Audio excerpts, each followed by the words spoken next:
Sometimes the greatest treasures hide in the places everyone else has given up on, and sometimes a man willing to see value where others see only ruin stumbles upon something that changes everything.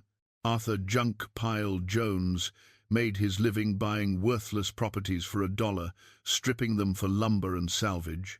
When he bought a collapsing warehouse on a ghost town's edge for $1 locals laughed. They said it held nothing but rats and rot. But when Arthur pulled back a canvas tarp inside, he found a crate stamped with the U.S. Mint seal containing stolen die plates from an 1,870 gold coin heist. What would a scavenger do with the most dangerous evidence in federal history? Before we jump back in, tell us where you're tuning in from, and if this story touches you, make sure you're subscribed, because tomorrow I've saved something extra special for you. Arthur Jones had learned long ago that most men walked past fortune without ever knowing it.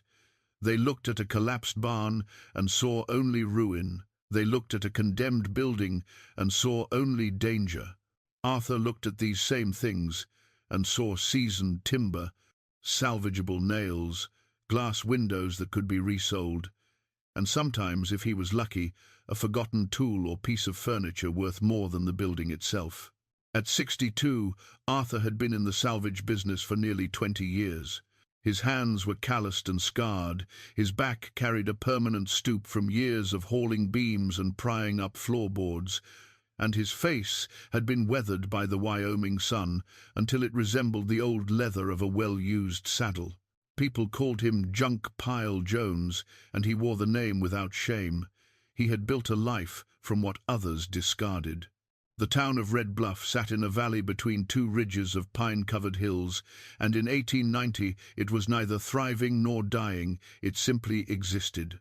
The silver boom had passed it by, the railroad had chosen a route 30 miles south, and what remained was a collection of sturdy folks who preferred the quiet to the chaos of progress. Arthur had made Red Bluff his home after Clara died 3 years back. The memories in their old place in Laramie had been too thick, too heavy. Here, nobody knew him as anything but what he was now, a man who bought broken things and made them useful again. His cabin sat on the eastern edge of town, a modest structure he had built himself from salvaged materials. It was solid and square, with a good roof and a stone fireplace that drew well. He kept a small garden out back, tomatoes, beans, potatoes, and a lean-to for his horse, Dusty. The gelding was 15 years old, patient and reliable, the kind of horse that didn't need much direction and never complained about the work. Arthur's days followed a rhythm. He would wake before dawn, make coffee on the wood stove, and sit on his porch while the world came to light. Then he would check his ledger, a worn leather book where he recorded every purchase, every board foot of lumber salvaged, every nail counted and resold. The ledger represented 20 years of careful arithmetic, of learning to see value in precise terms. Each entry was a lesson: what sold, what didn't, what was worth the effort, what wasn't. After breakfast, he would ride into town or out to one of the surrounding ghost towns. Wyoming was full of them, places where the promise of silver or gold had drawn men by the hundreds, only to peter out and leave behind empty buildings and broken dreams. Arthur had made a business of those dreams. He would find the owner or the bank that held the deed, make an offer, usually $1, sometimes $5, if the structure was particularly sound, and then spend days or weeks carefully dismantling what remained. The work was solitary, and Arthur preferred it that way. He had never been much for conversation, and after Clara passed, he found even less use for it. She had been the talker in their marriage, filling their home with stories and laughter and observations about their neighbors. Without her, silence had settled over his life like snow, and he had grown accustomed to its weight. Still, there were people in Red Bluff who had become familiar. Samuel Kettering ran the bank, a portly man with wire-rimmed spectacles and a mustache he waxed to sharp points. Samuel handled most of the property transactions for the county, and over the years, he and Arthur had developed an understanding. Samuel would let Arthur know when a building was condemned or when a property owner had died without heirs, and Arthur would make his offer. It was a simple arrangement that benefited them both. Martha Holloway owned the general store, a large woman with iron-grey hair and a sharp eye for quality. Arthur sold most of his salvaged goods through Martha: the nails, the hinges, the glass, the better pieces of lumber. She drove a hard bargain, but she was fair, and she paid in cash. She also made the best apple pie in the county, and on occasion she would save Arthur a slice when he came by on Saturdays. Deputy Jim Bracken was younger than Arthur by 20 years, a tall man with a drooping mustache and a calm demeanor. Jim kept the peace in Red Bluff, which mostly meant settling disputes between neighbors and making sure the drunks got home safely on Saturday nights. He and Arthur would sometimes share coffee at the general store, talking about weather and horses and the way the world was changing. Jim had fought in the Indian Wars as a young man, and there was a quietness in him that Arthur recognized, the quietness of someone who had seen things he preferred not to remember. It was Samuel Kettering who told Arthur about the warehouse. They were sitting in Samuel's office at the bank, a cramped room that smelled of paper and pipe tobacco. Samuel had spread a map across his desk, pointing to a location about 12 miles northwest of Red Bluff. "Place called Ash Hollow," Samuel said. "Used to be a trading post back in the 60s. Maybe 70 families at its peak. Now there's nothing left but a dozen buildings, and most of those are ready to fall over." Arthur studied the map. He knew Ash Hollow by reputation. It had been a stopover for wagon trains before the railroad made such routes obsolete. "What's the situation?" "Bank foreclosed on the whole town 2 years ago. Owner was a speculator from Chicago who thought he could turn it into a resort. Never happened. Now the bank just wants to clear the assets." Samuel tapped the map. "There's a warehouse on the south end. Big structure, probably 40 by 60 feet. Built solid, but it hasn't been maintained. Roof's got holes, walls are leaning. Bank wants it gone before someone gets hurt, and we end up with a lawsuit." "What are they asking?" Samuel smiled. $1. Arthur raised an eyebrow. "What's wrong with it?" "Besides the roof and the walls, nothing, far as I know. Just old. Town council declared it a hazard last month." Samuel leaned back in his chair. "I told them you might be interested. Could be a month's worth of good lumber in there if the termites haven't gotten to it." Arthur considered. 12 miles wasn't far, and if the structure was as large as Samuel claimed, the salvage could be substantial. Even if half the lumber was rotten, he would still make a profit. "I'll take a look at it tomorrow. I'll draw up the papers.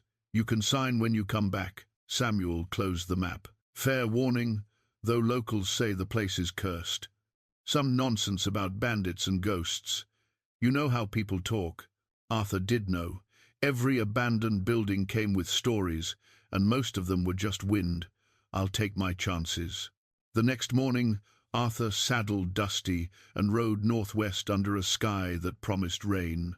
The road to Ash Hollow was little more than a pair of wagon ruts through scrub grass and sage, winding between low hills dotted with juniper. It took 3 hours of steady riding before the ghost town came into view.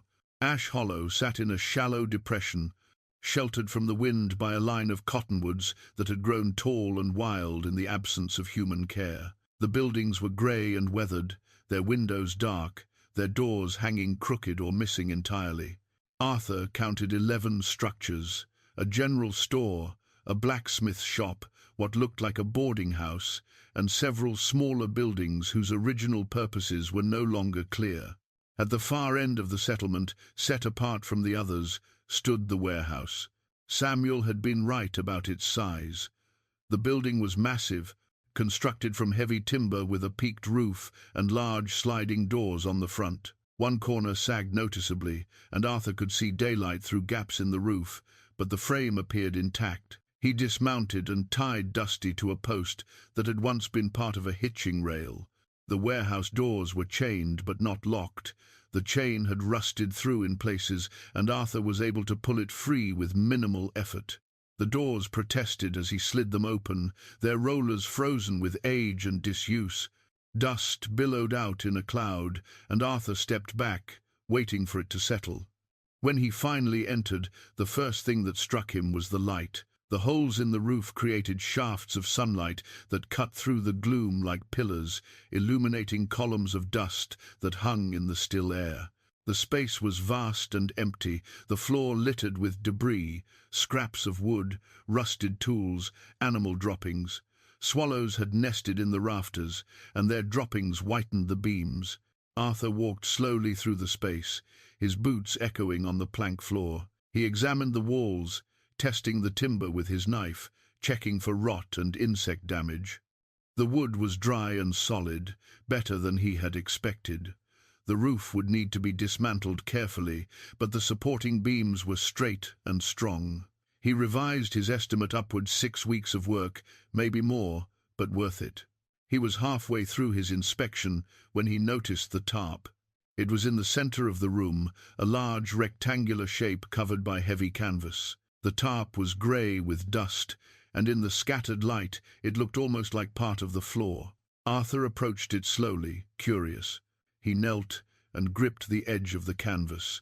It was thick and stiff, the kind used to cover freight wagons. He pulled it back. Beneath the tarp was a wooden crate. It was approximately 4 feet long and 2 feet wide, made from rough pine boards and reinforced with metal straps. On its side, burned into the wood, was a circular seal. Arthur brushed away the dust and leaned closer.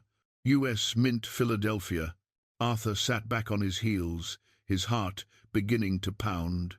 He had seen official crates before army surplus, government freight, but never one from the Mint. He examined the seal more carefully, then looked at the metal straps. They were secured with a padlock, but the lock was old and crusted with rust. He stood and walked back to Dusty, retrieving a crowbar from his saddlebag. When he returned to the crate, he wedged the crowbar under one of the metal straps and pried. The wood splintered, and the strap came free with a screech of bending metal. He repeated the process on the other side, then lifted the lid. Inside, packed in straw, were rectangular metal plates. Arthur lifted one carefully, feeling its weight. It was steel, roughly 8 inches by 10 inches, and etched into its surface with extraordinary precision was the design of a coin. He recognized it immediately, the double eagle, a $20 gold piece. The detail was remarkable. The profile of Liberty, the rays of the sun behind her head, the stars circling the edge. Arthur set the plate down and examined the others. There were 12 in total, 6 for the obverse and 6 for the reverse of the coin. At the bottom of the crate, wrapped in oilcloth, was a leather folder. Arthur opened it carefully. Inside were documents, correspondence between the Mint and a Denver bank, shipping manifests, and a letter dated the 15th of March, 1870. The letter was brief and formal, confirming the shipment of die plates for the 1,870 Double Eagle coinage program to be delivered to the Denver Mint via stagecoach for the Western minting operation. Arthur read it twice, then set it down and sat back against the crate. He knew the story. Everyone in Wyoming knew it. In the spring of 1870, a stagecoach had been attacked between Cheyenne and Denver. 4 guards had been killed, the driver had been shot through the throat, and the strongbox had been taken. The manifest had listed gold coin shipments, but there had been rumors of something more valuable, the dies themselves. For 20 years, men had speculated about where those dies had gone, who had taken them, and whether they still existed. Arthur looked around the warehouse with new eyes. This hadn't been a storage building, this had been a hiding place. The bandits had brought the crate here, to a place so remote and unremarkable that no one would think to look, and then something had gone wrong. They had never come back. He stood slowly, his mind racing through possibilities and implications. The dies were worth a fortune not for their metal, but for what they represented. With these plates, a man could strike counterfeit double eagles that would be indistinguishable from legitimate coins. The federal government would pay handsomely to recover them, but there would be questions, there would be investigations, and there would be danger, because if word got out that Arthur Jones had found the missing dies, every outlaw and fortune hunter in the territory would come looking. He covered the crate again with the tarp, exactly as he had found it. Then he walked to the warehouse doors and stood in the opening, looking out at the empty town and the hills beyond. The wind had picked up, carrying the scent of rain. Dusty nickered softly from the hitching post. Arthur had made a life from salvaging broken things and forgotten places. He had learned to see value where others saw waste. But this was different. This wasn't lumber or nails or glass windows. This was history and crime and a weight he had never asked to carry. He thought about Clara, about what she would have said. She had always been the brave one, the one who pushed him to take chances, but she was gone, and the decision was his alone. Arthur pulled the warehouse doors closed and walked back to his horse. He had a long ride ahead of him and a choice to make. Arthur didn't sleep that night. He lay in his bed listening to the rain hammer against his roof, thinking about the crate and what it meant. Every time he closed his eyes, he saw the mint seal, felt the weight of the die plates in his hands. By the time dawn broke grey and wet, he had made his decision. He would return the dies to the federal government. It was the right thing to do, the only thing to do. But he would do it carefully, quietly, in a way that wouldn't bring half the territory down on his head. He knew enough about desperate men to understand what they would do for a chance at those plates. The problem was who to trust. The local sheriff in Red Bluff was a decent man, but Arthur doubted he had the authority or resources to handle something of this magnitude. The federal marshals were another option, but they were unpredictable. Some were honest, others were not. Arthur had heard stories of evidence disappearing, of witnesses being silenced, of good intentions twisted into profit. He decided to start with Samuel Kettering. The banker was cautious and well-connected, and most importantly, he was smart enough to understand the danger. If anyone in Red Bluff could advise Arthur on the proper channels, it would be Samuel. Arthur rode into town through the morning drizzle, his hat pulled low and his oilskin coat beaded with water. The street was nearly empty, just a few shopkeepers sweeping their porches and a dog nosing through garbage behind the hotel. He tied Dusty outside the bank and went inside, his boots leaving wet tracks on the wood floor. Samuel was at his desk, reviewing a ledger. He looked up when Arthur entered, and something in Arthur's expression made him set down his pen. "You look like a man who's seen a ghost." "Close enough." Arthur pulled off his hat and sat down in the chair across from Samuel's desk. "I need to talk to you about the warehouse. Private conversation." Samuel studied him for a moment, then stood and closed the office door. "What did you find?" Arthur told him. He spoke quietly and precisely, describing the crate, the die plates, the documents, and the implications. Samuel listened without interrupting, his face growing more serious with each detail. When Arthur finished, the banker leaned back in his chair and removed his spectacles, polishing them with a handkerchief. "Lord have mercy," Samuel said softly. "Do you know what you've got there?" "I know exactly what I've got.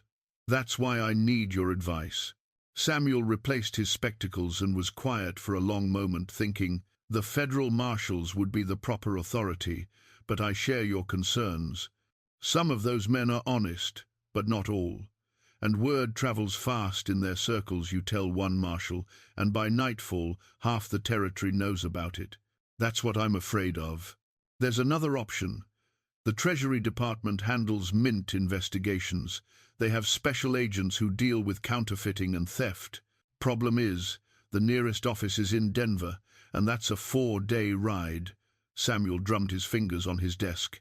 "You'd need to send a telegram, but that's risky too. Telegraph operators aren't known for discretion." Arthur nodded. He had expected as much.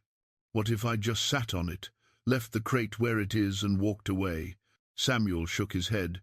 "You signed papers yesterday. The property is yours now, legally recorded.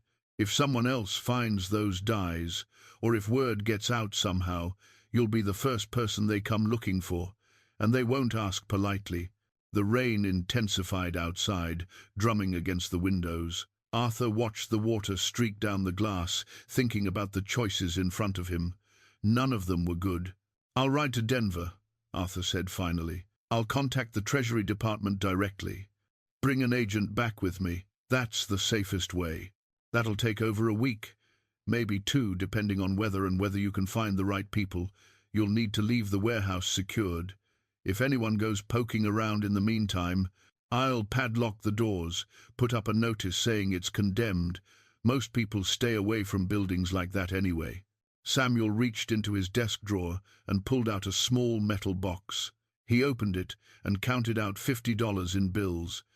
"Take this. You'll need supplies for the trip, and you'll want to stay in decent places along the way." A man traveling rough draws attention. Arthur hesitated. "Samuel, I can't. Consider it an advance against the salvage. You were going to make good money from that warehouse anyway." Samuel pushed the money across the desk. "Besides, I've known you for 3 years, Arthur.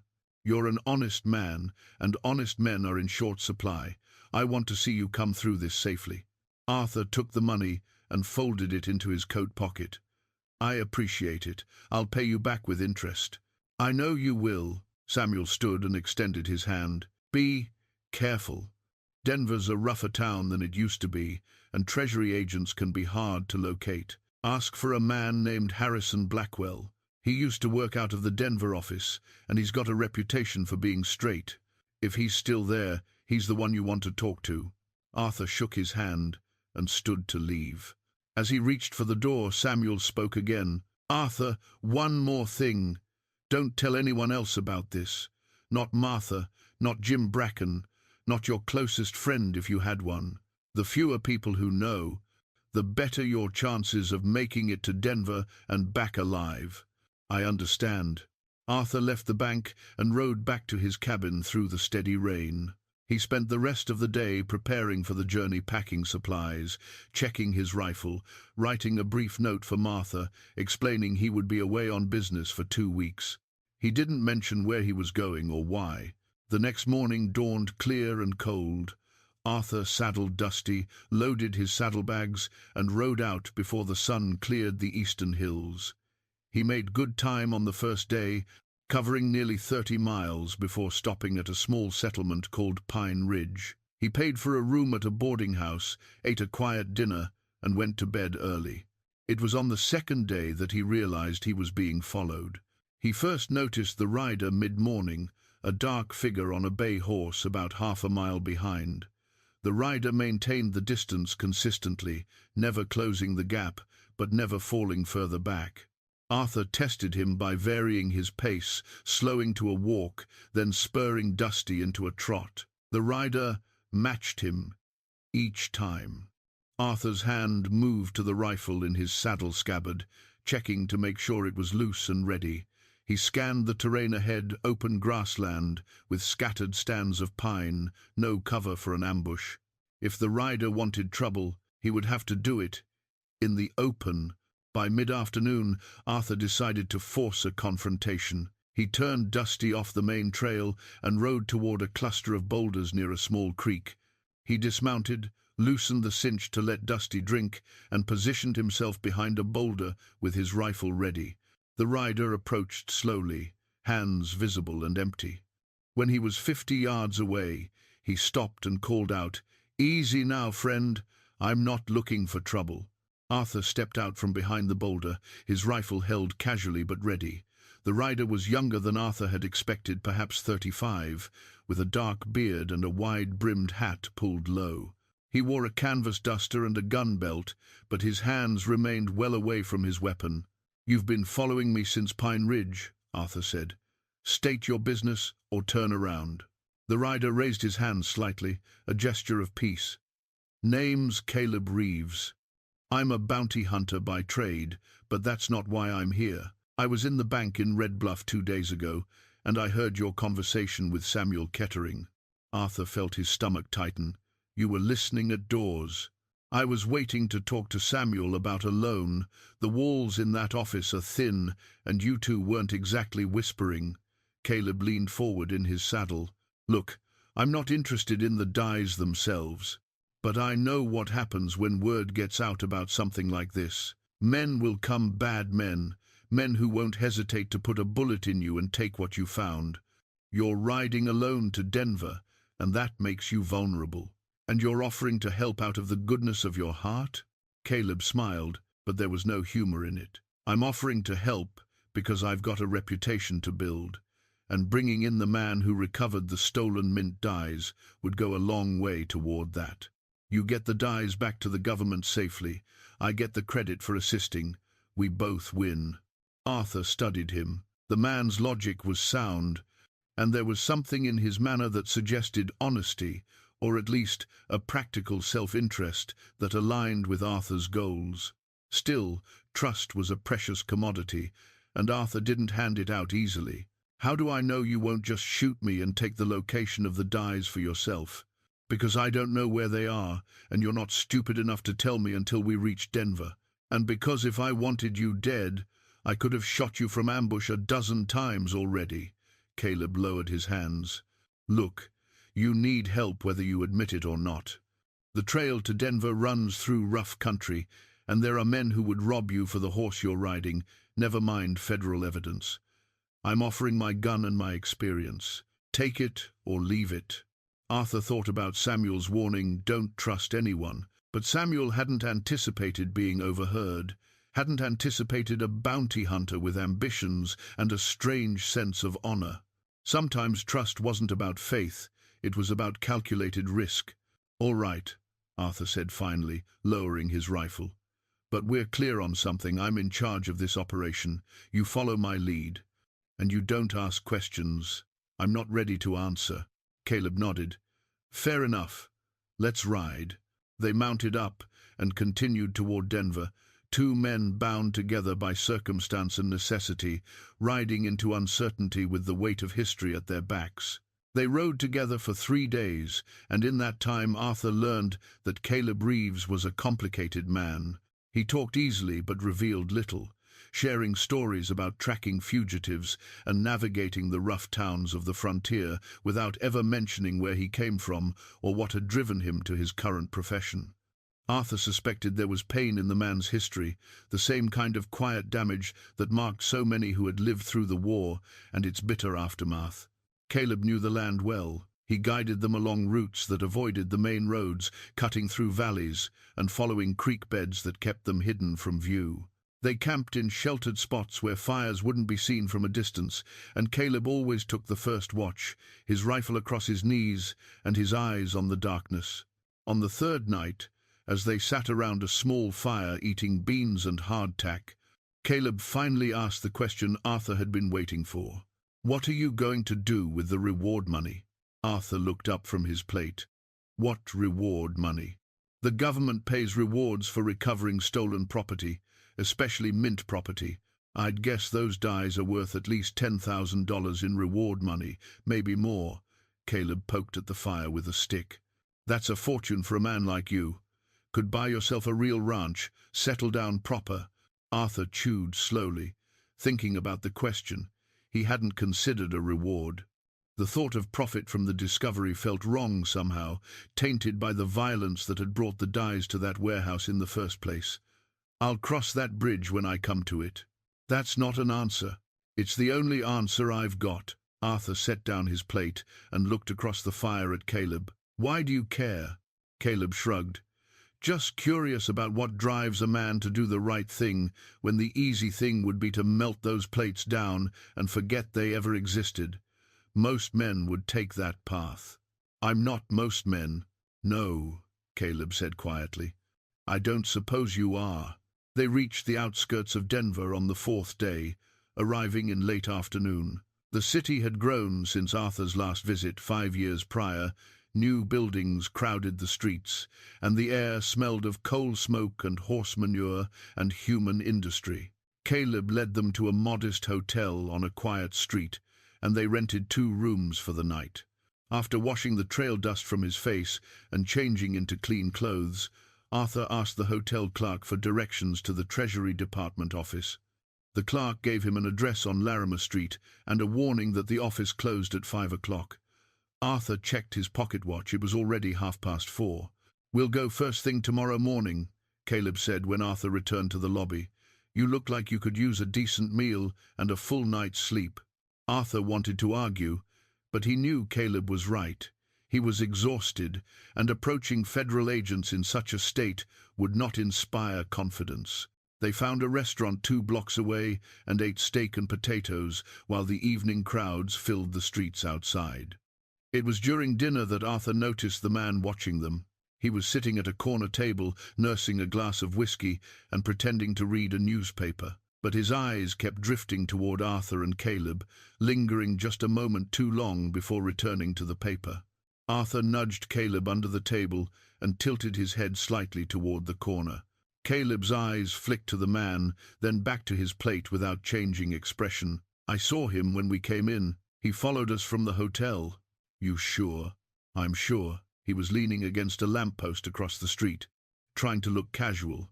Caleb cut another piece of steak. "Question is, who sent him?" Arthur's mind raced through possibilities. Someone in Red Bluff could have talked despite Samuel's warnings, or the telegraph operator in Pine Ridge might have passed word along, or it was simple bad luck, a thief who had marked them as travelers with money. Could be anyone. Could be. But I don't like coincidences. Caleb finished his meal and stood, dropping money on the table. "Let's see if he follows." They left the restaurant and walked slowly back toward the hotel, taking a circuitous route through side streets. The man followed at a distance, staying in the shadows but never quite disappearing from view. When they reached the hotel, Caleb stopped at the entrance and turned to face their pursuer directly. The man froze for a moment, caught in the open, then turned and walked quickly in the opposite direction. "Amateur," Caleb muttered. "If he was any good at this, we'd never have spotted him." Inside the hotel, Arthur's unease deepened. Someone knew they were here, knew enough to put a tail on them. That meant information was leaking somewhere along the chain. He thought again about Samuel's warning, about the dangers of trusting anyone. Caleb seemed to read his thoughts. "Tomorrow morning, we go straight to the Treasury office. We don't stop, we don't talk to anyone, and we keep our eyes open. Understood?" Arthur nodded. Understood. He barely slept that night. Every sound in the hallway made him reach for the pistol he had placed under his pillow. Twice he heard footsteps pause outside his door, but no one knocked or tried the handle. By the time dawn broke, he was exhausted and on edge. They left the hotel at 7 o'clock and walked through the waking city to Larimer Street. The Treasury Department office was housed in a 2-story brick building with barred windows and a heavy oak door. A sign beside the entrance listed office hours and a stern warning about unauthorized entry. Inside, a clerk sat behind a desk in a sparse reception area. He looked up as they entered, his expression professionally neutral. "Can I help you, gentlemen?" "We need to speak with Harrison Blackwell," Arthur said. "It's urgent government business." The clerk's eyebrows rose slightly. "Agent Blackwell is no longer with this office. He was transferred to Washington 6 months ago. Perhaps I can direct you to someone else?" Arthur felt a sinking sensation in his chest. Samuel's information had been outdated. "We need to speak with whoever is in charge of Mint investigations." "That would be Agent Thomas Crane. Do you have an appointment?" "No, but Agent Crane doesn't see anyone without an appointment. I can schedule something for next week if that's convenient." "Next week." Arthur exchanged a glance with Caleb, seeing his own frustration reflected there. They couldn't wait a week, not with someone already following them, not with the dyes sitting unguarded in a warehouse hundreds of miles away. Caleb stepped forward, his voice low and authoritative. "Tell Agent Crane that we have information about the 1,870 stagecoach robbery. Tell him we know where the stolen mint dyes are located, and tell him that if he doesn't see us in the next 10 minutes, we walk out that door, and he'll never hear from us again." The clerk's face went pale. He stood quickly and disappeared through a door behind his desk. 2 minutes later, he returned with a tall man in a dark suit, The man had iron-grey hair, a thick moustache, and eyes that assessed Arthur and Caleb with the practiced scrutiny of someone who had spent years evaluating liars and thieves. "I'm Agent Thomas Crane," he said. "You have 5 minutes to convince me you're not wasting my time." Arthur took a deep breath and began to talk. He told the story simply and directly: the warehouse purchase, the discovery, the decision to bring the information to federal authorities. He showed Crane the bill of sale for the property and described the crate and its contents in precise detail. Crane listened without interrupting, his expression unreadable. When Arthur finished, the agent was silent for a long moment, thinking. "If what you're saying is true," Crane said finally, "those dies have been missing for 20 years. The file on that case is 7 inches thick. Every law enforcement agency in the territory has looked for them at one time or another." "They're real," Arthur said, "and they're sitting in an unsecured building right now. If word gets out, they'll disappear again, or worse." Crane studied Arthur's face, then turned his attention to Caleb. "And who are you?" "Caleb Reeves. I'm assisting Mr. Jones as security, no official capacity." Crane's expression suggested he knew exactly what that meant. He turned back to Arthur. "Wait here." He disappeared through the door, leaving Arthur and Caleb standing in the reception area with the nervous clerk watching them from behind his desk. Minutes passed. Arthur could hear voices from the back office, muffled but intense. Finally, Crane returned. His face was grim. "Get your horses. We're riding out within the hour." Agent Crane brought 2 additional men with him, Deputy Marshal Frank Hollister and a younger agent named Peters, who looked barely old enough to shave. They assembled at the edge of Denver within an hour, 5 men on horseback with bedrolls and provisions for a week-long journey. Crane had changed from his suit into trail clothes, and Arthur noticed the man carried a Winchester rifle and wore his sidearm with the ease of someone who knew how to use it. They rode hard the first day, covering ground quickly and speaking little. Crane set a punishing pace, and Arthur could feel Dusty tiring beneath him. By sunset, they had reached a small settlement called Greeley, where Crane insisted they stop at the telegraph office before finding lodging. Arthur watched through the window as Crane composed a lengthy message, his pen scratching across the paper with urgent precision. When he emerged, his face was troubled. "What's wrong?" Arthur asked. "I sent word to the Denver office about where we're going and why. Standard procedure." Crane mounted his horse. "Problem is that information is now on the wire. Telegraph operators talk and word spreads. We need to assume that anyone interested in those dies will know we're heading to Ash Hollow." Caleb had been checking his horse's hooves, but at Crane's words he looked up sharply. "You're saying we might have company on the trail?" "I'm saying we definitely will have company. The question is when they'll catch up to us." Crane kicked his horse into motion. "We ride through the night. Peters and Hollister, you take rear guard. Reeves, you scout ahead. Jones stays with me." They rode through darkness, broken only by moonlight, following trails that wound through hills and across open grassland.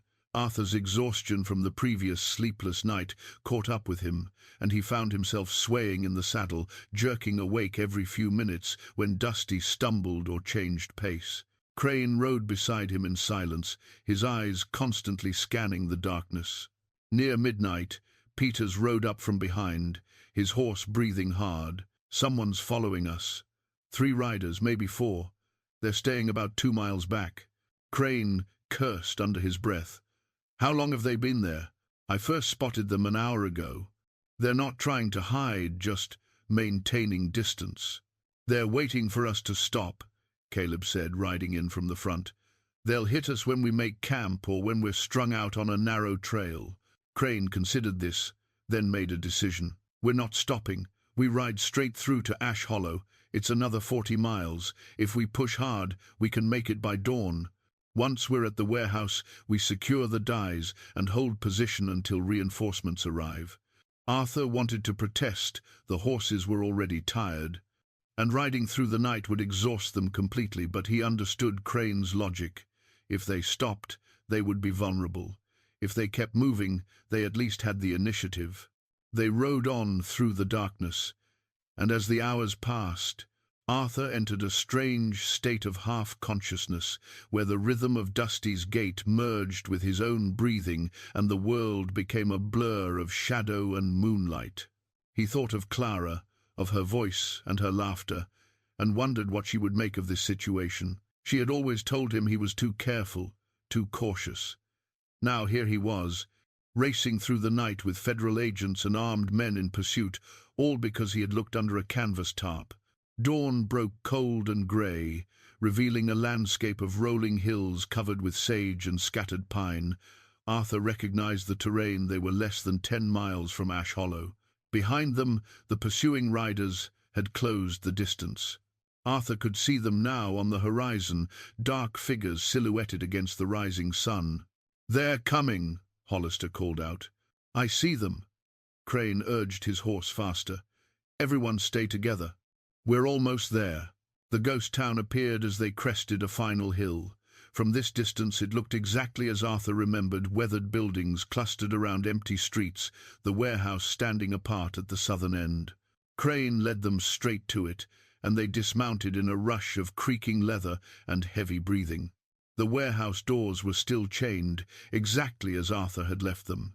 He pulled the chain free, while the others positioned themselves defensively, rifles ready. Inside, the building was unchanged, the same shafts of sunlight, the same dust-heavy air. Arthur led Crane to the center of the room, where the tarp lay undisturbed.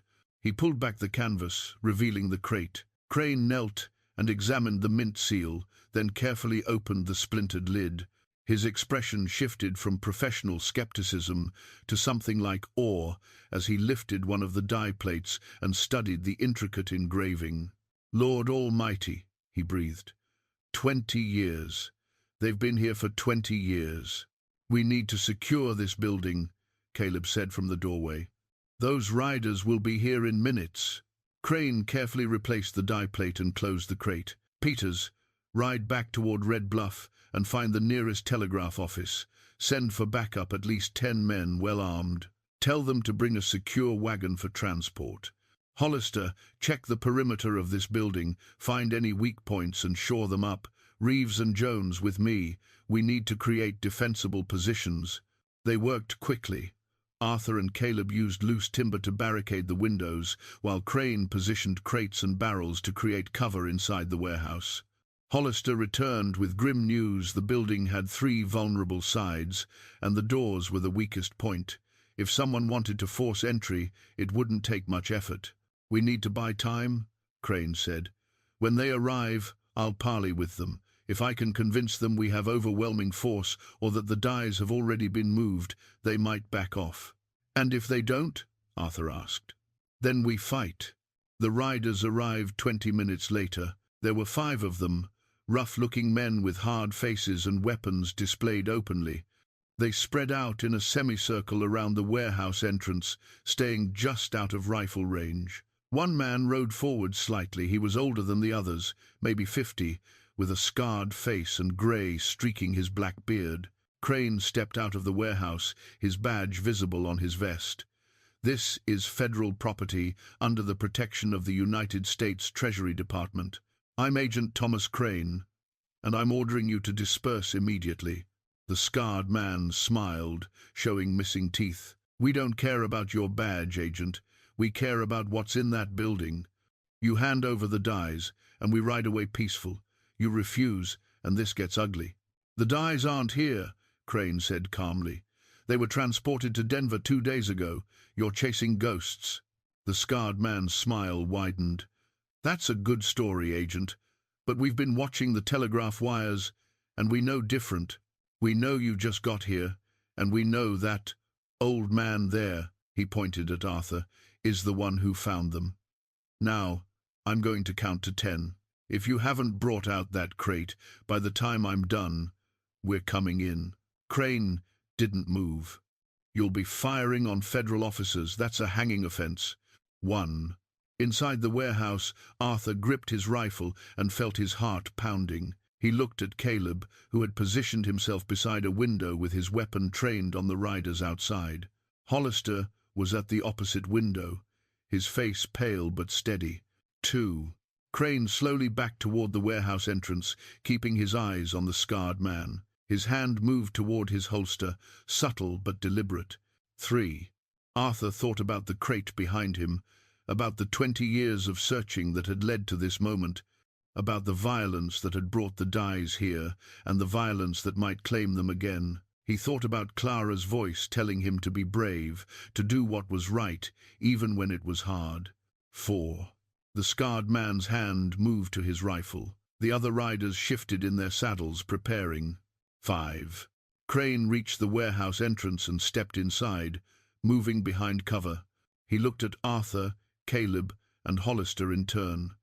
When the shooting starts, stay low and aim carefully. Don't waste ammunition. They'll test us first. Try to gauge our strength.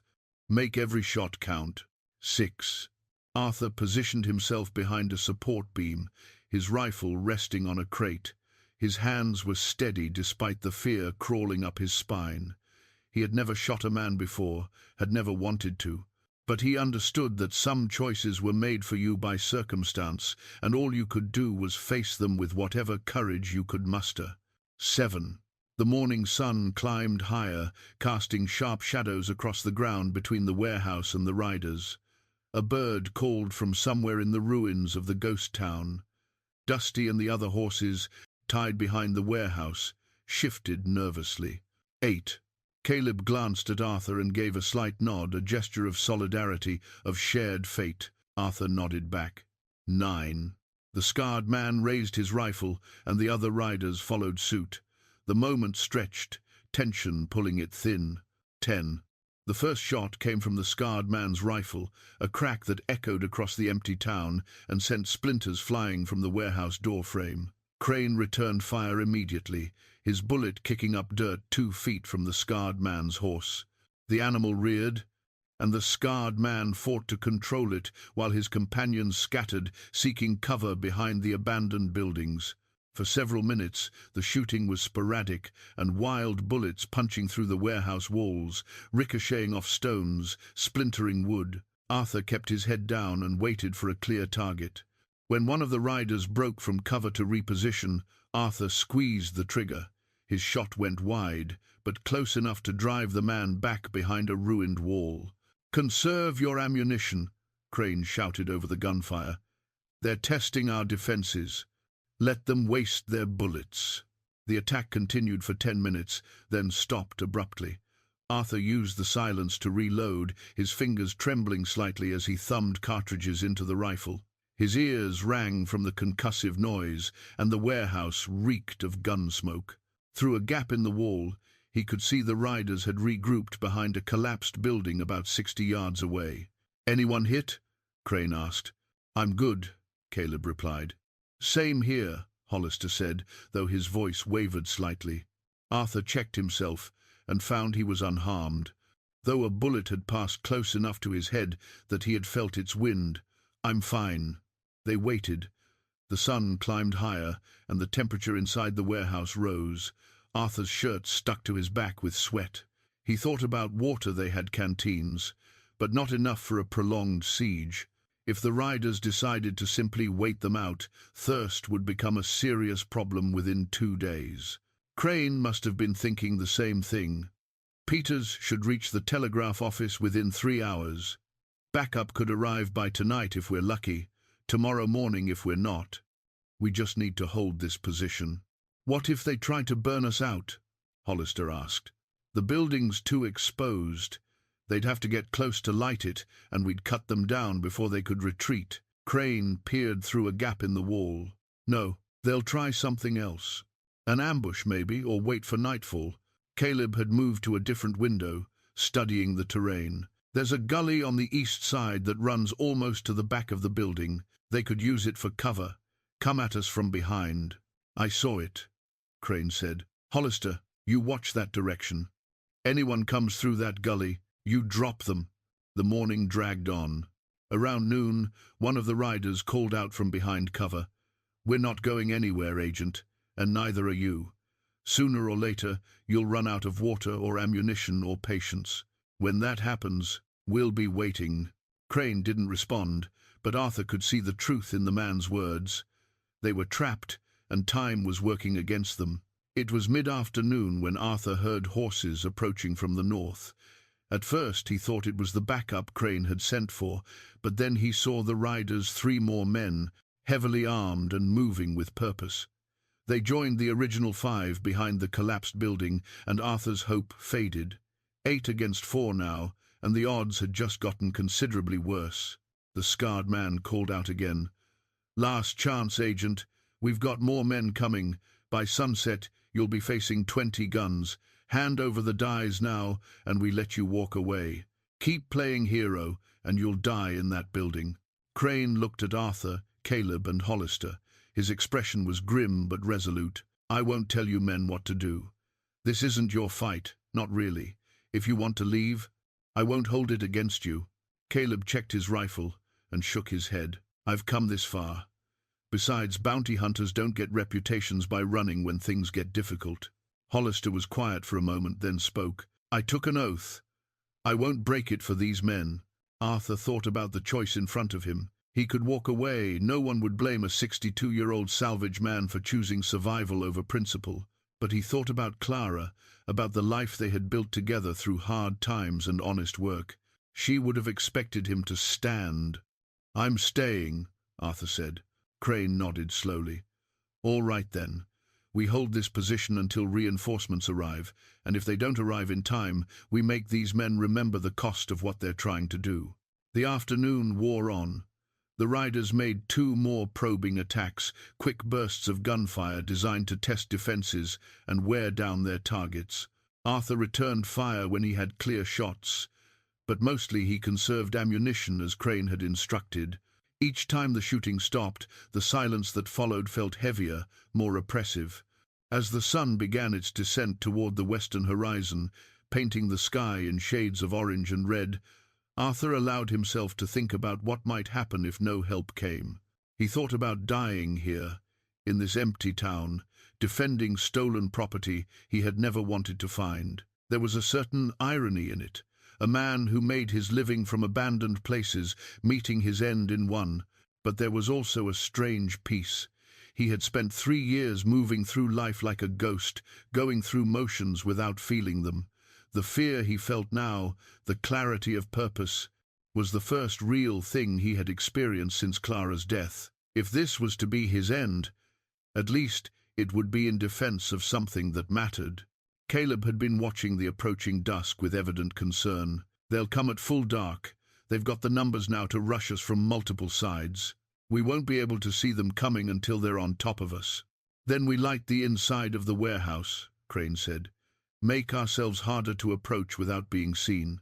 "That also makes us easier targets," Hollister pointed out. "It's a risk, but I'd rather see them coming than wait blind in the dark." Crane began gathering scraps of wood and dry material. "We'll build small fires near the entrances. Enough light to see by, not enough to blind us." They worked quickly, setting up 2 small fires just inside the door openings.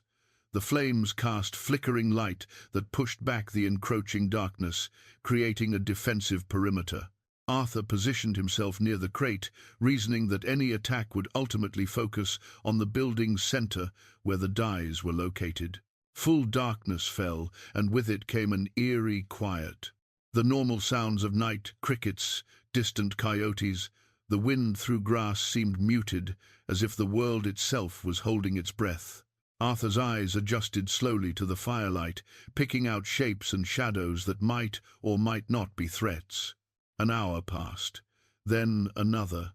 The waiting was worse than the fighting. At least during the gunfire there had been action, distraction. Now there was only tension, and the slow grinding of nerves stretched to their breaking point. It was Hollister who spotted them first. "Movement in the gully," he said quietly, his rifle coming up. Arthur looked where Hollister indicated and saw them dark shapes moving low through the depression in the ground, approaching the back of the warehouse. 3 men, maybe 4, using the terrain for cover exactly as Caleb had predicted. "Hold your fire until they're close," Crane whispered. "Make the first shots count." The shapes drew closer, separating as they neared the building. Arthur could see them clearly now in the dim light, rough men with weapons drawn, moving with the confidence of those who believed surprise was on their side. Crane raised his hand, fingers spread. He folded them one by one, 5, 4, 3, 2, 1, then pointed. All 4 men fired simultaneously. The night exploded with muzzle flashes and the crack of rifles. 2 of the approaching men went down immediately. The others scattered, returning fire as they retreated back toward the gully. Arthur worked his rifle's lever action, firing at the fleeing shapes until his magazine was empty. The gunfire ceased as abruptly as it had begun.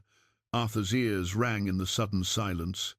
Smoke drifted through the warehouse, stinging his eyes. Outside, one of the fallen men was groaning, and Arthur heard the scarred man shouting orders from somewhere in the darkness. "Did we get them all?" Hollister asked, his voice shaking.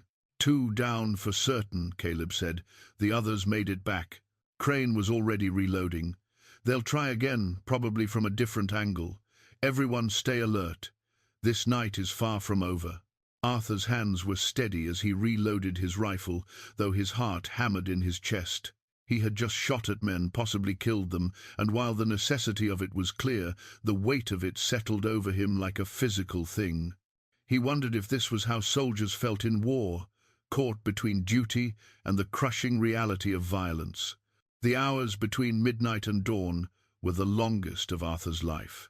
The attacking men changed tactics, no longer mounting direct assaults but instead firing sporadically from the darkness, a shot every 10 or 15 minutes, just enough to keep the defenders awake and on edge. It was psychological warfare, designed to exhaust them, to break their will through attrition. Arthur found himself thinking about Clara during the long stretches of tense silence. He remembered the last conversation they'd had, the morning before she fell ill. She had been hanging laundry in their yard, and he had complained about a difficult salvage job. She had smiled and told him that difficult work was the only kind worth doing, that easy things didn't build character or leave lasting marks on the world. He wondered if she could see him now, defending a crate of metal plates against desperate men. Would she be proud, or would she think him foolish? He suspected she would be both proud of his courage, exasperated by his stubbornness. Caleb broke the silence, his voice low. "You ever been in a fight like this before?" Arthur shook his head. "Never fired a shot in anger until today. You?" "A few times. Bounty work can get rough when you're dealing with men who know a rope's waiting for them." Caleb adjusted his position, his eyes never leaving the darkness outside. "But never anything quite like this. Usually it's 1 or 2 desperate men, not 8. You think we'll make it?" "I think we'll make it because we have to." Caleb glanced at Arthur. "That's what I learned in the war. You don't survive by giving up or calculating odds. You survive by deciding you're going to live through it and then doing whatever that takes." Crane had been listening. "Reeves is right. Our advantage isn't numbers or firepower, it's resolve. Those men out there are criminals chasing profit. We're defending principle. That's not just words. It makes a real difference when things get desperate." Hollister spoke from his position near the back window. "Agent Crane, can I ask you something?" "Go ahead." "Why are these dyes so valuable? I mean, I understand they're government property and all, but why would men kill for them?" Crane considered the question. "The dyes themselves are worth maybe a few $1,000s as metal, but what they represent, the ability to strike perfect counterfeit double eagles, that's worth millions. A man with those plates and the right equipment could flood the market with fake gold coins that would pass any inspection. He could destroy the currency, cause a financial panic, ruin banks and businesses. The government would pay almost any price to prevent that. And these men think they can sell the dyes. They probably already have a buyer lined up. Someone with the resources to use them, or at least to ransom them back to the government." Crane paused. "That's why we can't let them have the crate, no matter what it costs us." Arthur listened to this exchange and felt the weight of responsibility settle more heavily on his shoulders. He had thought of the dyes as historical artifacts, evidence of an old crime. He hadn't fully grasped their potential for ongoing damage, for causing suffering beyond this immediate moment. The realization hardened his resolve. Around 3 in the morning, the shooting stopped completely. The silence was somehow more unnerving than the sporadic gunfire had been. Crane ordered them to maintain vigilance, warning that the quiet might be a prelude to a coordinated assault. But no assault came. As the eastern sky began to lighten with the first hints of dawn, Arthur heard something that made his heart leap. Horses approaching from the north, many of them moving at speed. "Everyone hold position," Crane ordered. Could be more of them. But Caleb had moved to a window with a view of the northern approach, and after a moment he called out, "It's cavalry. Federal cavalry."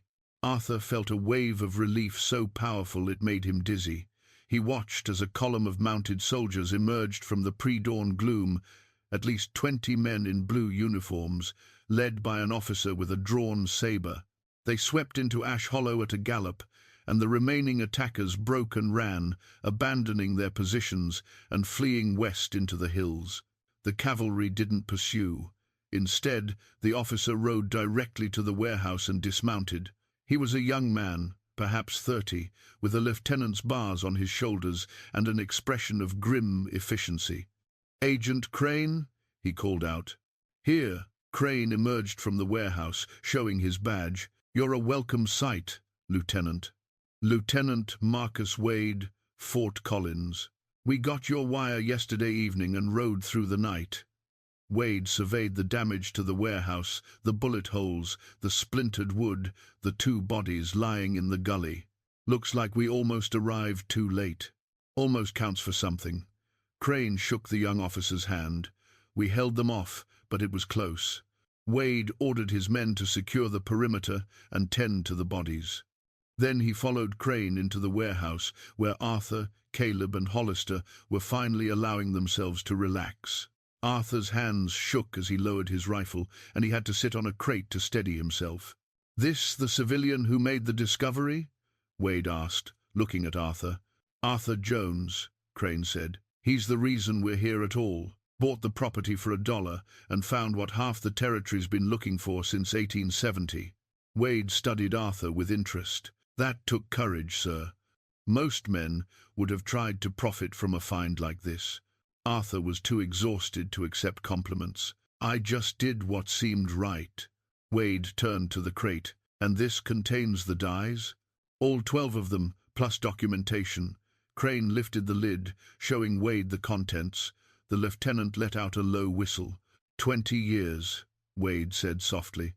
"My father worked on the original investigation. He died 3 years ago, thinking these were lost forever.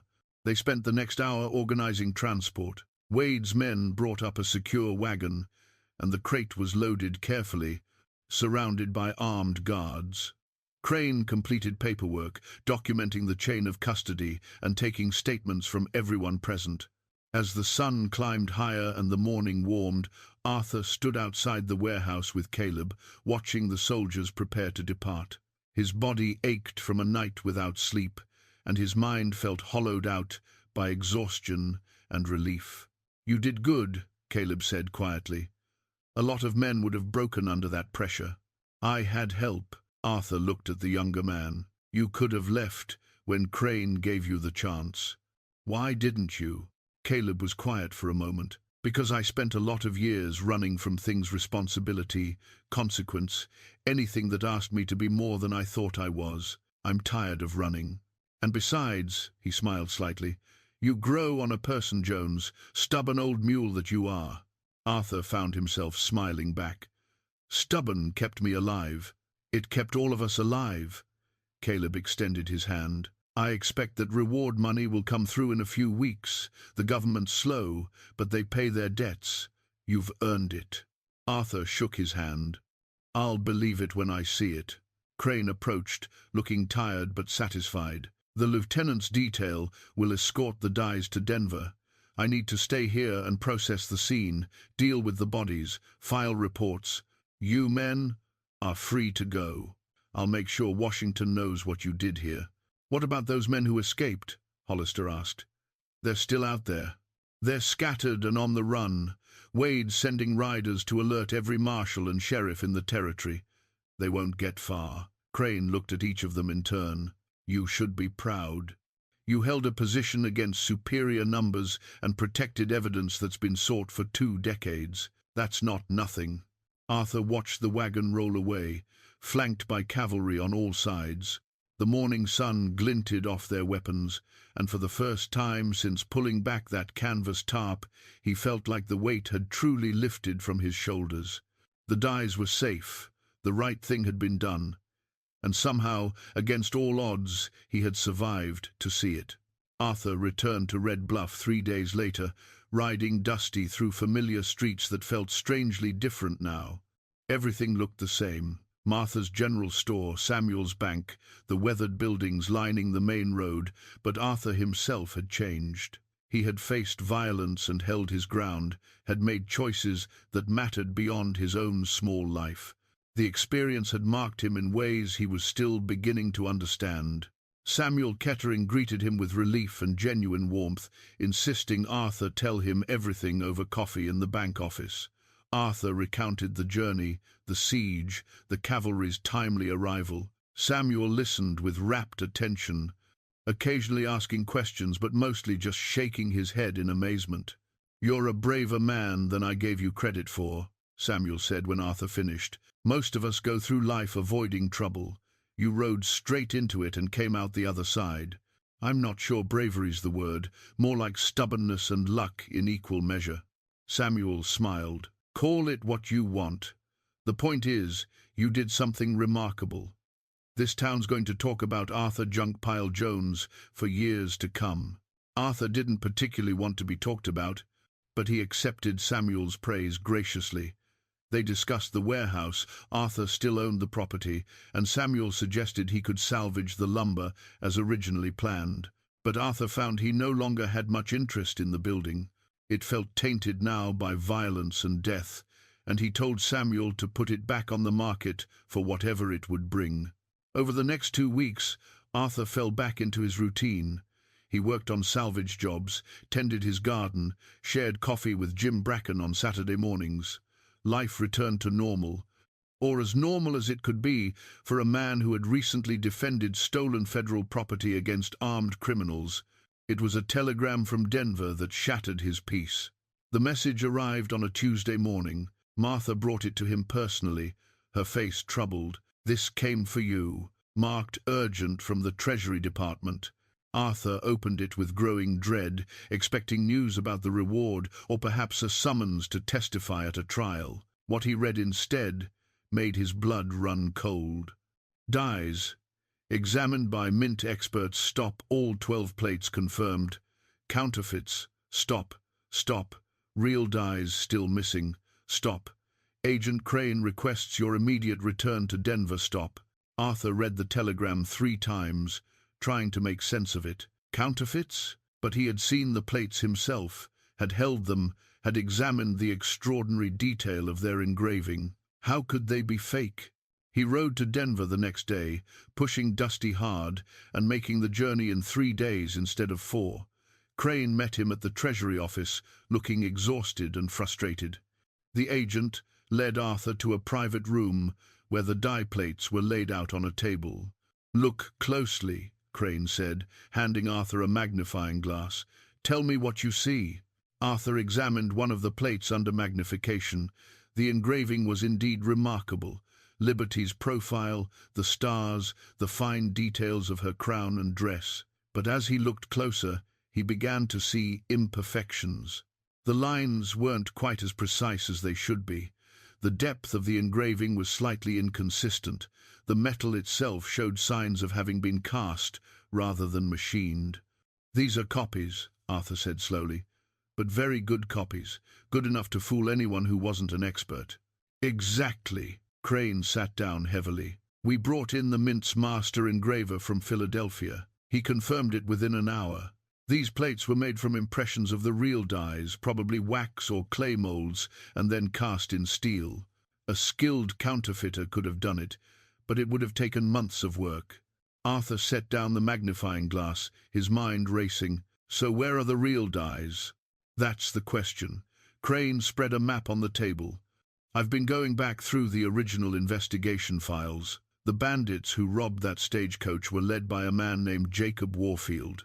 He was a genius, a former Army engineer who had worked at the Denver Mint in the 1860 seconds. After the robbery, Warfield and his gang disappeared. 5 years later, their bodies were found in a canyon about 80 miles from Ash Hollow. They'd killed each other over the division of spoils, and the assumption was that the dies were hidden somewhere and the location died with them. Right, but now we know they split the take. The counterfeit plates went to Ash Hollow probably as a backup plan or a decoy. The real dies went somewhere else. Crane tapped the map. I think Warfield hid them separately, and I think he left clues about their location. Arthur studied the map, seeing nothing but terrain features and town names. What kind of clues?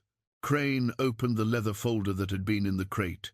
The documents we found with the counterfeit plates, I've been analyzing them. Most are authentic correspondence from the Mint, but one letter isn't. Look at this. He handed Arthur a yellowed page. At first glance, it looked like standard business correspondence, but as Arthur read more carefully, he noticed oddities. Certain words were capitalized that shouldn't be. The date was written in an unusual format, and at the bottom, what appeared to be a clerk's initials looked more like coordinates. He left a message, Arthur said, hidden in plain sight. I think so, and I think you're the one who needs to solve it. Arthur looked up sharply. Me? Because you found the first cache? Because you understand how Warfield thought he was like you in some ways? A man who saw value in abandoned places, who planned carefully and methodically. And because, Crane hesitated, I don't know who else I can trust. What does that mean? Crane's expression darkened. The attack on the warehouse wasn't random. Those men knew exactly where to find us and when. Someone with access to federal communications tipped them off. That means there's a leak somewhere in the system, probably someone being paid to watch for any news about the dies. Arthur felt a chill. You think someone in the Treasury Department is dirty? I think someone with authority and access is feeding information to people who want those dies very badly. Which means I can't file official reports, can't request resources, can't trust my own chain of command. Crane met Arthur's eyes. I'm asking you to help me finish this privately. Find the real dies before whoever's pulling strings can get to them. Arthur thought about refusing.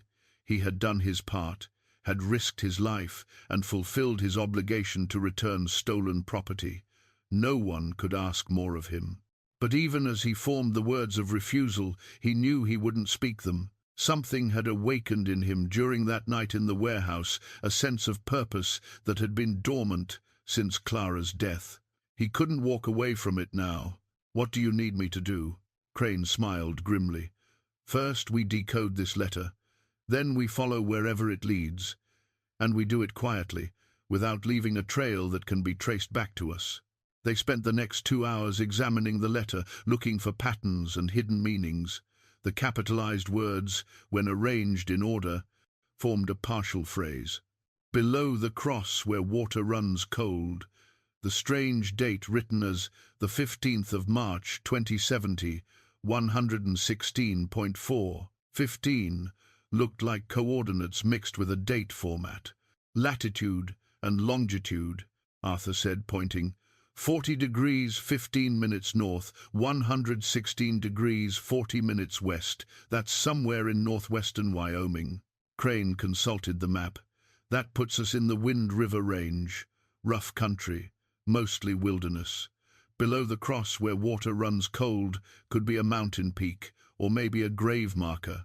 Or a church. Arthur studied the map more closely. There was a Jesuit mission in that area in the 1850 seconds. It was abandoned after the Indian Wars, but the building might still be standing. If there's a cross on the chapel, then that's where we look. Crane began rolling up the map. We leave tomorrow at dawn. Tell no one where you're going or why. If anyone asks, you're going to scout salvage opportunities in the mountains. Arthur nodded, but doubt nagged at him. Crane, if there's a leak in the Treasury Department, how do you know I'm not the one feeding information? How do you know you can trust me? Crane paused at the door. Because you had a dozen chances to profit from this situation and chose honor every time. Because you stood your ground when most men would have run. And because I'm a good judge of character, Jones. I've spent 20 years separating honest men from liars, and you're one of the most honest men I've ever met. After Crane left, Arthur sat alone in the room with the counterfeit dies spread before him. He thought about Jacob Warfield, the genius engineer who had stolen from the government and then hidden his prize so carefully that 20 years of searching had failed to find it. He thought about the men who had attacked the warehouse and about the unknown figure in the Treasury Department who was orchestrating something larger and more dangerous than Arthur had imagined. This wasn't over. In fact, it was just beginning. And this time, the stakes were higher and the enemies more dangerous because they weren't random criminals chasing opportunity. They were organized, connected, and willing to kill anyone who stood between them and the real dies. Arthur left the Treasury office as the sun set, painting Denver's streets in shades of orange and red. He thought about Clara again, about what she would say if she knew what he was about to do. He could almost hear her voice, equal parts exasperated and proud. "You always did have a talent for finding trouble," she would say. "Try not to get yourself killed." He smiled despite his fear. "I'll do my best, Clara. I'll do my best." They left Denver before dawn, 2 men on horseback carrying minimal supplies and maximum caution. Crane had arranged for them to travel under assumed names, and he wore civilian clothes instead of his badge. To anyone watching, they were just prospectors heading into the mountains, a common enough sight in Wyoming territory. The journey took 4 days. They followed established trails at first, then branched off into wilderness as they approached the coordinates from Warfield's coded letter. The Wind River Range rose before them in jagged peaks and deep valleys, still carrying snow on the highest elevations despite the late summer season. Arthur had never been this far into the mountains. The landscape was harsh and beautiful, towering pines giving way to rocky slopes, crystal streams cutting through alpine meadows, and everywhere the profound silence of places where humans rarely ventured. At night they camped without fires, eating cold food and speaking in whispers, aware that sound carried in the thin mountain air. On the 3rd day, they found the mission. It sat in a narrow valley between 2 peaks, partially hidden by overgrown vegetation and fallen timber. The chapel's stone walls still stood, though the wooden roof had collapsed decades ago. A cross made of iron pipe rose from the highest point of the remaining structure, tilted but still standing, pointing toward the sky like an accusation. Crane dismounted and approached carefully, his hand on his pistol. Arthur followed, leading both horses. The chapel's interior was filled with debris, rotted timbers, bird nests, the scattered bones of small animals. Vegetation had forced its way through cracks in the stone floor, creating a strange garden in what had once been a place of worship. "Below the cross where water runs cold," Crane murmured, looking around. "There's a stream 50 yards south. Let's follow it."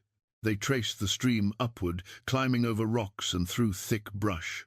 The water was indeed cold runoff from the snowpack higher up the mountain. It flowed fast and clear, cutting a channel through granite and depositing silt in small pools. A quarter-mile above the chapel, they found what they were looking for. The stream emerged from a cave mouth carved into the mountainside. It was a natural formation, just wide enough for a man to enter if he crouched. Water flowed from its darkness in a steady rush, and the temperature dropped noticeably as they approached. Arthur and Crane exchanged glances. This was it. This had to be it. The location matched the coordinates, the description fit the coded message, and the placement was exactly what a man like Warfield would choose: remote, defensible, and unlikely to be stumbled upon by accident. They tied the horses to trees and gathered materials for torches. Crane had brought oil-soaked rags wrapped in waterproof cloth, and they lit 2 torches before entering the cave. The flickering light pushed back the darkness, revealing rough stone walls glistening with moisture and a floor worn smooth by centuries of running water. The cave extended 30 feet before opening into a larger chamber. Here the stream pooled before continuing through a narrow channel that disappeared into deeper darkness. The chamber's ceiling rose 15 feet overhead, and the walls showed signs of human alteration, chisel marks where stone had been shaped, a flat area that might once have held supplies. And in the back corner, covered with stones and sealed with ancient mortar, was a hollow in the wall. They approached slowly, Arthur's heart pounding with anticipation and fear. Crane handed him a torch and pulled a pry bar from his pack. He worked carefully, chipping away mortar that had hardened over 20 years. The work was slow and loud in the confined space, each strike of metal on stone echoing off the walls. Finally, a stone came loose. Then another. Crane reached into the hollow and withdrew an oilskin package, carefully wrapped and sealed with wax. He set it on a flat rock and slowly unwrapped it. Inside were the real dies. Arthur knew immediately these were authentic. The metal was different, harder, with a sheen that spoke of quality metallurgy. The engraving was absolutely perfect, every line precise, every detail sharp. He lifted one plate and felt its weight, heavier than the counterfeits. This was government work, created by master craftsmen using the finest materials and techniques. "Lord have mercy," Crane breathed. 20 years. 20 years, and here they are. Arthur counted them 12 plates total, 6 obverse and 6 reverse, enough to mint double eagles until the design was changed. Along with the dies were documents authentic, this time detailing their creation and intended deployment. At the bottom of the package was something else. A journal. Crane opened it carefully. The pages were filled with neat handwriting, dated entries spanning from March 1870 through June 1875. It was Jacob Warfield's personal account of the robbery and its aftermath. Arthur read over Crane's shoulder as the agent turned pages. The story that emerged was both methodical and tragic. Warfield had planned the robbery for 2 years, recruiting men he trusted and studying the stagecoach routes until he knew every mile. The attack had gone exactly as planned, the guards killed quickly, the strongbox taken, the escape executed flawlessly. But Warfield had anticipated betrayal. He wrote about his decision to create counterfeit dies as insurance, hiding them in Ash Hollow while securing the real plates here in this cave. His plan had been to wait 5 years, let the investigation cool, and then gradually fence the dies to a buyer in Mexico. Instead, his men had turned on each other. The journal entries grew darker as paranoia set in. Warfield described arguments over money, suspicions of double dealing, and finally the shootout that left them all dead in a canyon. The last entry was dated 3 days before the gang's bodies were discovered. "I know now that I will not survive this enterprise," Warfield had written. "The men I trusted have become monsters, and I have become something worse, a man who caused death for the sake of metal and greed. If someone finds these dies and this journal, know that I regret everything. Return the plates to the government. Tell them Jacob Warfield died knowing he had failed both his country and his soul." Arthur sat back against the cave wall, feeling the weight of Warfield's confession. Here was a man who had been brilliant and careful, who had planned everything down to the smallest detail, and who had been undone by the same greed that motivated his crime in the first place. There was a lesson in that. Arthur thought about how even the smartest men couldn't escape the consequences of moral compromise. "We need to get these back to Denver," Crane said, wrapping the dies carefully in fresh oilskin. "And we need to move fast. If the leak in my department knows we're out here, they'll send people." Arthur was about to agree when he heard a sound from the cave entrance. Footsteps on stone, multiple people moving with deliberate quiet. He and Crane froze, their eyes meeting in shared understanding. They had been followed. Crane extinguished both torches, plunging the chamber into darkness broken only by faint light from the entrance. They moved to opposite sides of the chamber, taking cover behind rock formations. Arthur drew his pistol, his hands steady despite the fear coursing through him. A voice echoed from the cave entrance, cultured, educated, wrong for this rough place. "Agent Crane, I know you're in there. And I know you've found what you were looking for. There's no way out except through me and my men. Let's discuss this like reasonable people." Crane spoke from the darkness. "Who are you?" "My name is William Merchant. I'm a Treasury Department administrator out of Washington, and I've been managing the search for these dies for the past 5 years." Arthur's blood ran cold. This was the leak, not a corrupt agent or a bribed telegraph operator, but someone high in the department's hierarchy. Someone with access to every investigation, every lead, every piece of information related to the dies. "You're the one who tipped off the men at Ash Hollow," Crane said. "I coordinated that response, yes. Unfortunately, your stubbornness and the cavalry's timing prevented a clean acquisition. But I'm prepared to be more generous now." Merchant's voice was calm, almost friendly. "Bring me the dies, and I'll see that you receive a substantial payment. $50,000 for Agent Crane, $25,000 for Mr. Jones. That's more money than either of you will see in a lifetime of honest work. And if we refuse, then you'll die in that cave, and I'll retrieve the dies anyway. It's a simple equation, really.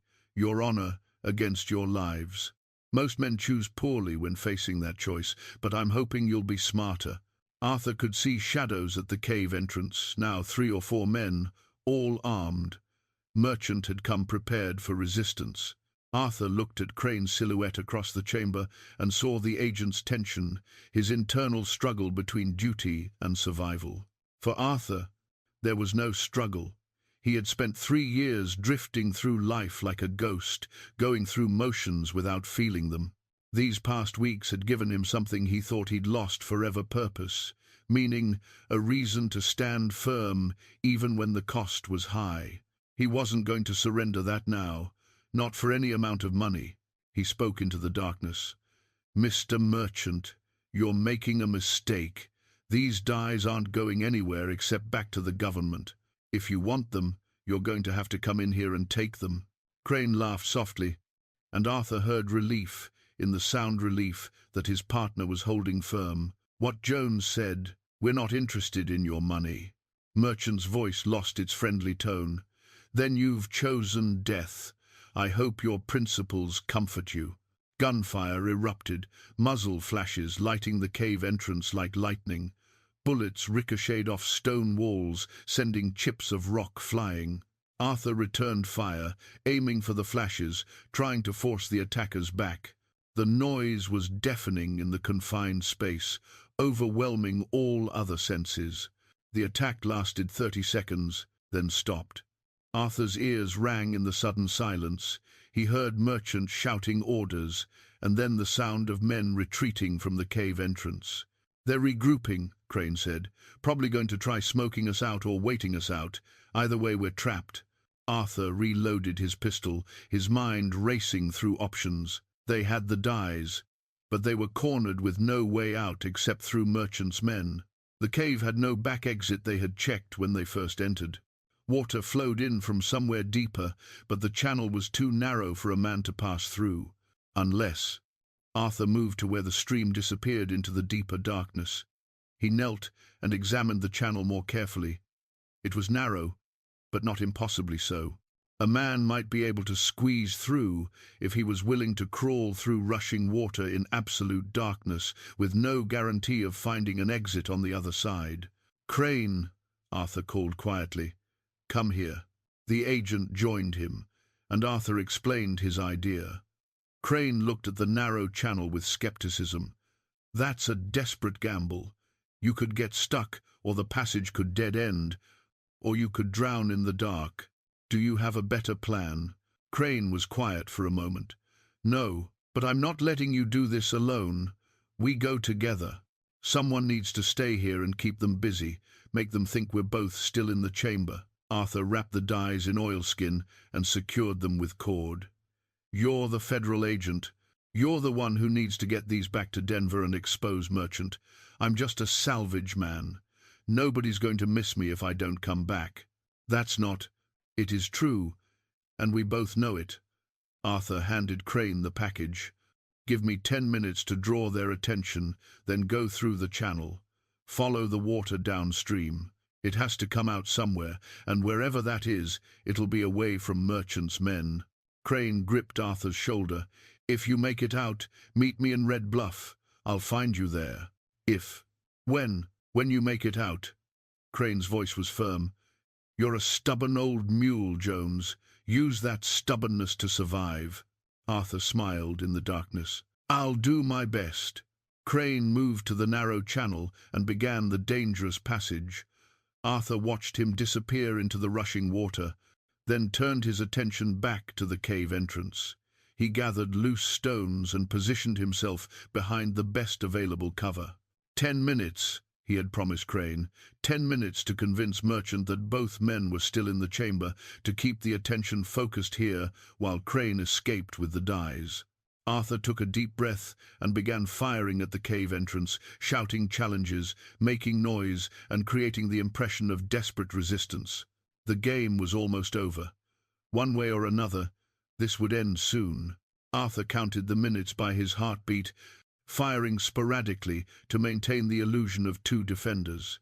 He had perhaps 20 rounds left for his pistol, and each shot had to count. Merchant's men were being cautious now, not exposing themselves to return fire, just maintaining a presence at the cave entrance. When he judged that Crane had enough time to escape through the water channel, Arthur shifted tactics. He stopped firing and called out, "Merchant, I want to talk." Silence. Then Merchant's cultured voice responded, "I'm listening. You're right that we can't get out, but you can't come in without losing men. And I don't think you brought enough people to afford casualties, so we're at an impasse. What are you proposing?" "Safe passage. We walk out, you let us go, and we'll tell you where the dies are hidden in the cave. You get what you want, we get to live. Everyone wins." Arthur could almost hear Merchant thinking, weighing the offer. The man was smart enough to be suspicious, but also practical enough to recognize that a negotiated solution served his interests better than a costly assault. "How do I know you'll keep your word?" Merchant asked. "How do I know you will?" Arthur countered. "I guess we both have to take that chance." More silence. Then Merchant spoke again. "All right.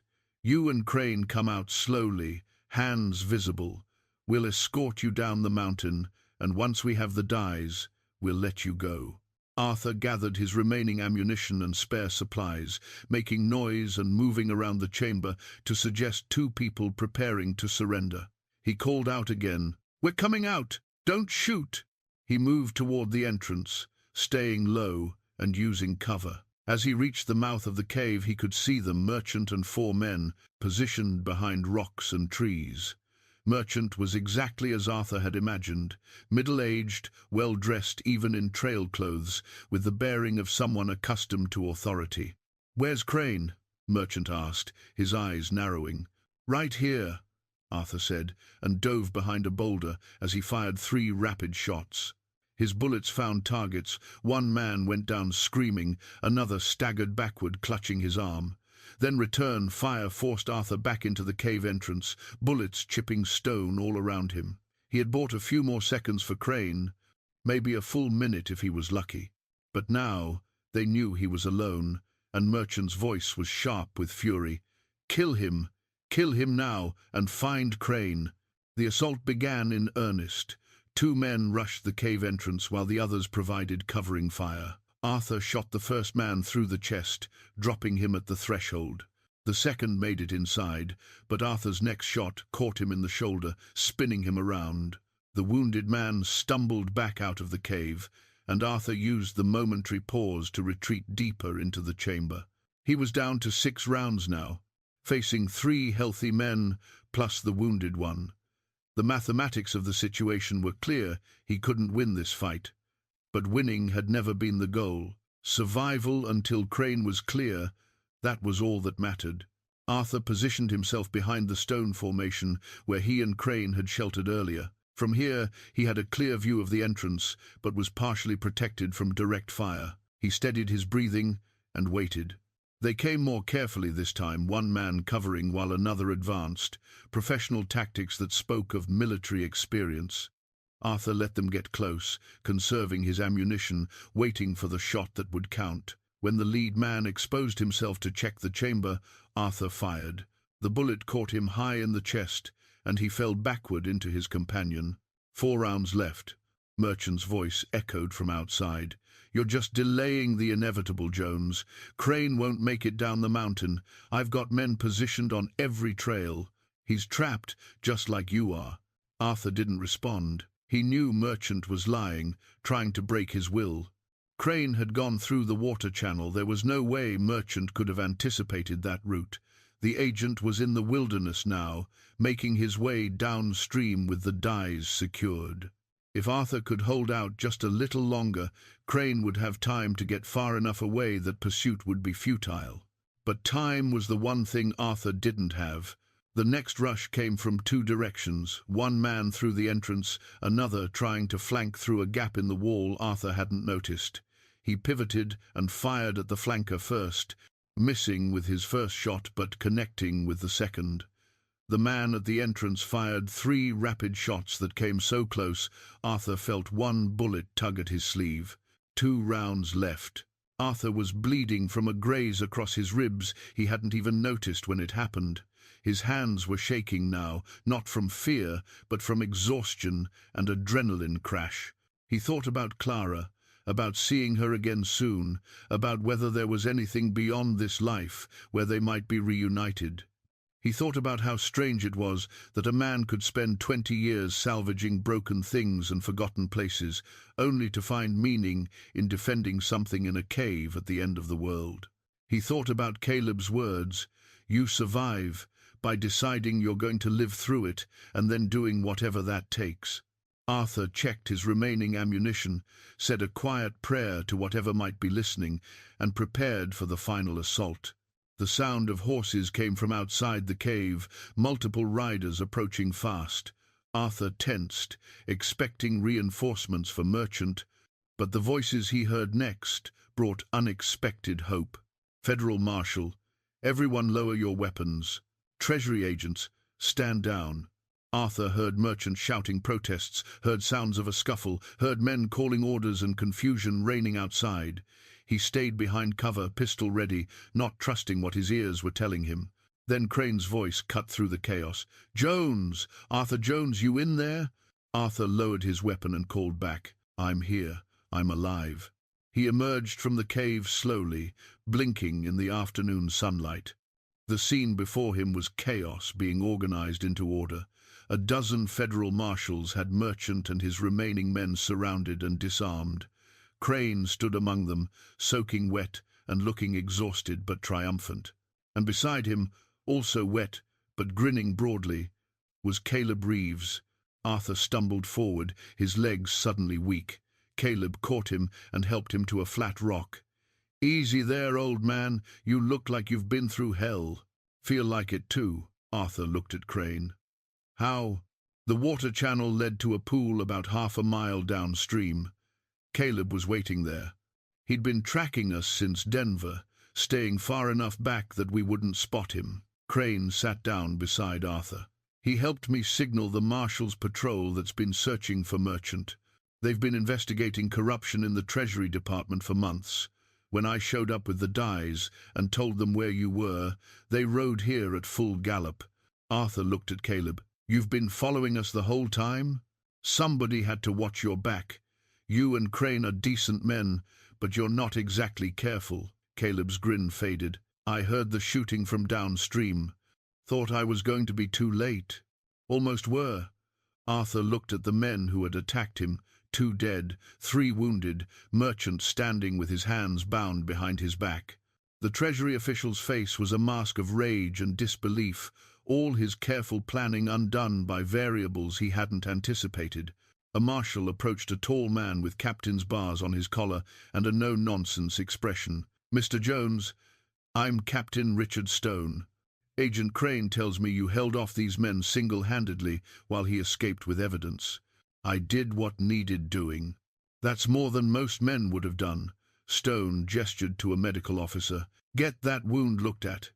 We'll need your statement, but it can wait until you're patched up." The next hour passed in a blur of activity. Arthur's wound was cleaned and bandaged. It was superficial, though painful. He gave his statement to Captain Stone, recounting the discovery of the real dyes, merchants' attempted bribery, and the firefight in the cave. Stone listened without interrupting, making notes and occasionally asking clarifying questions. When Arthur finished, Stone looked at him with something like admiration. "Mr. Jones, the Treasury Department will want to thank you formally. There will be ceremonies, probably a substantial reward. You've recovered evidence that's been sought for 20 years and helped expose corruption at the highest levels of government. That's no small thing." Arthur nodded but felt disconnected from the praise. He was thinking about the men who had died, both the ones he had shot and the ones who had died 20 years ago in that canyon. All this violence and death over metal plates, over the ability to create false coins. The waste of it felt overwhelming. Crane approached with the oilskin package containing the dyes. "Captain Stone, I'm formally transferring custody of these items to you. They're to be transported directly to the Philadelphia Mint under heavy guard. No stops, no detours, no chances for them to disappear again." Stone accepted the package. "Understood. I'll see it done, personally." As the sun descended toward the western peaks, the marshals prepared to transport their prisoners down the mountain. Merchant was placed on a horse, his hands bound to the saddle horn. As he passed Arthur, the corrupt official spoke quietly. "You've cost me everything, my career, my fortune, my freedom. I hope you're proud of your righteousness." Arthur met his eyes steadily. "I'm not proud of anything that happened here, but I'm at peace with my choices. Can you say the same?" Merchant looked away without answering. The journey back to civilization took 3 days. Arthur rode beside Crane and Caleb, 3 men bound together by shared danger and the knowledge that they had done something that mattered. They didn't talk much. Exhaustion and the weight of recent events kept them quiet, but the silence was companionable rather than awkward. On the second night, as they sat around a campfire, Caleb broke the silence. "So what are you going to do with the reward money, Jones? Buy that ranch you talked about?" Arthur stared into the flames, thinking about the question.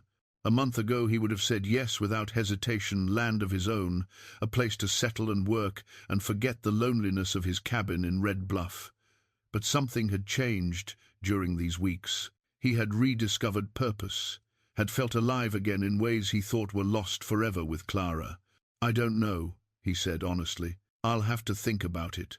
Crane smiled. "Well, you've got time.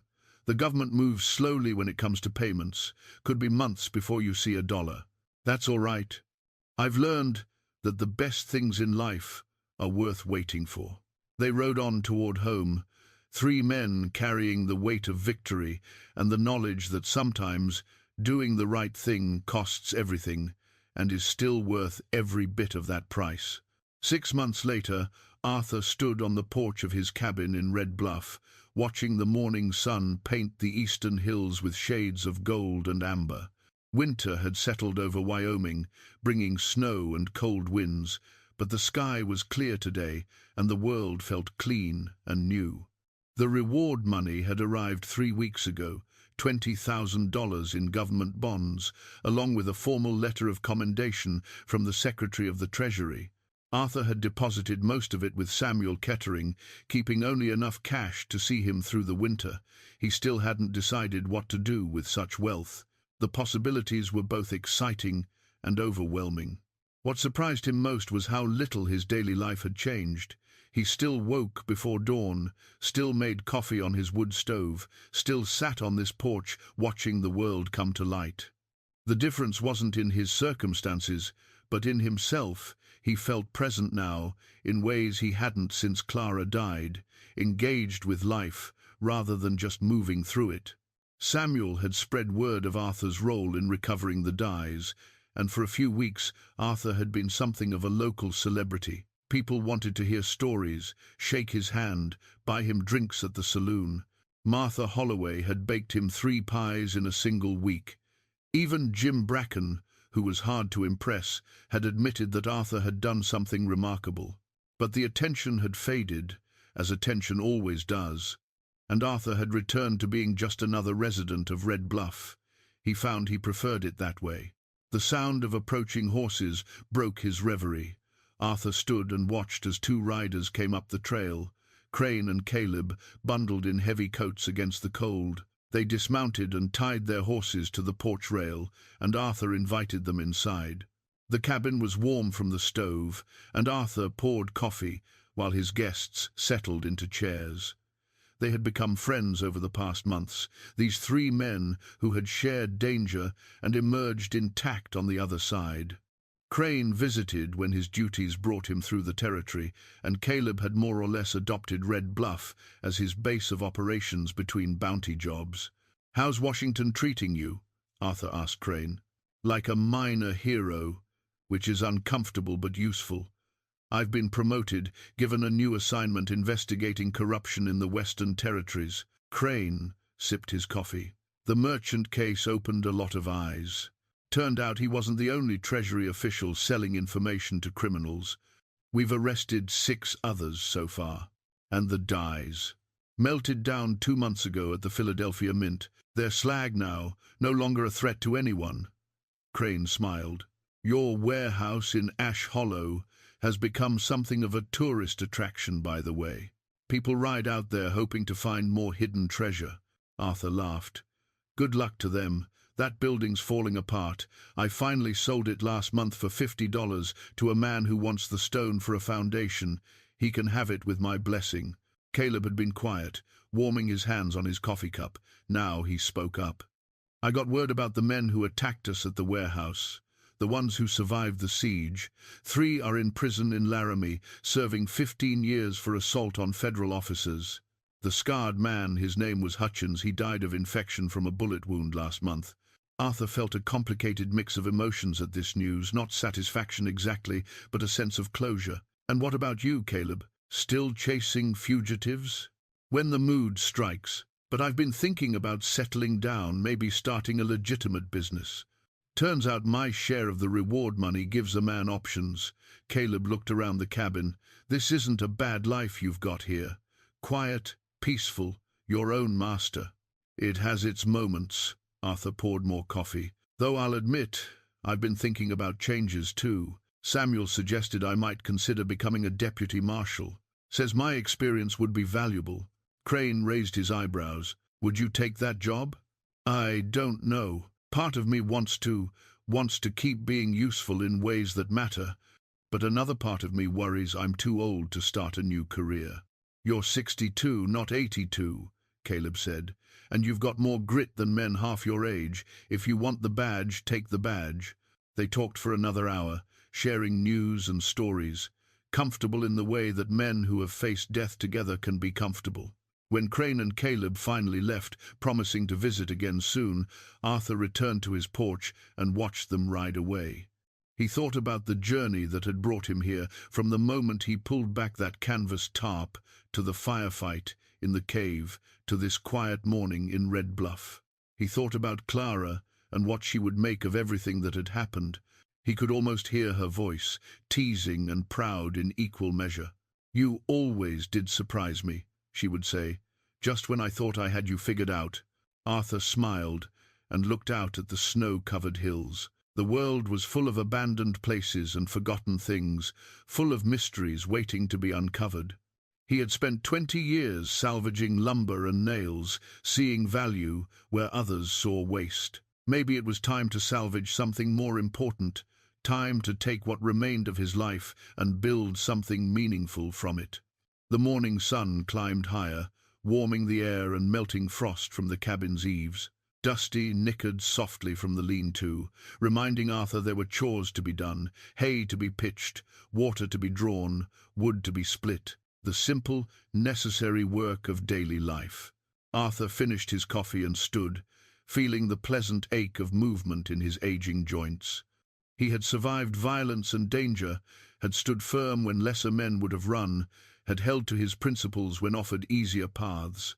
The experience had marked him, changed him, awakened something he thought was gone forever. He wasn't just surviving anymore, he was living. And for a man who had spent 3 years as a ghost, wandering through days without truly inhabiting them, that was more precious than any amount of gold or recognition. It was enough. It was more than enough. Arthur stepped off his porch and walked toward the lean-to, ready for whatever the new day would bring.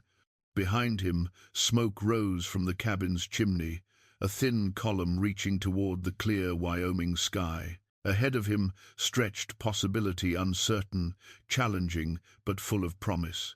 Sometimes the greatest treasures hide in the places everyone else has given up on. And sometimes a man willing to see value where others see only ruin discovers that the most important salvage job of all is reclaiming his own life from the wreckage of loss. Arthur had found his treasure. Now he would spend whatever time remained making it count.